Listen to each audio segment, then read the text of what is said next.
2,594 minimum time to repair cars. This Java code finds the minimum time required to repair all cars. We can use a binary search approach on the time. The idea is to determine the minimum time t such that all cars can be repaired within t minutes. Explanation 1. Binary search on time. We perform a binary search on the possible time values. The search space is from 0 to a large number, 1e14, which is an upper bound estimate for the maximum time required. 2. Checking feasibility.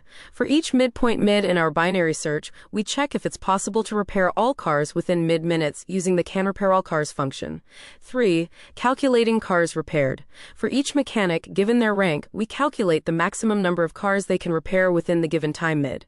This is done using the formula derived from rank n squared less than equals time, which simplifies to n less than equals sqrt time rank. 4. Adjusting search space. If it's possible to repair all cars within mid-minutes, we try to find a smaller time by setting right equals mid-1. Otherwise, we increase the time by setting left equals mid plus 1, 5. Result. The smallest mid for which all cars can be repaired is stored in result. Thank you for watching.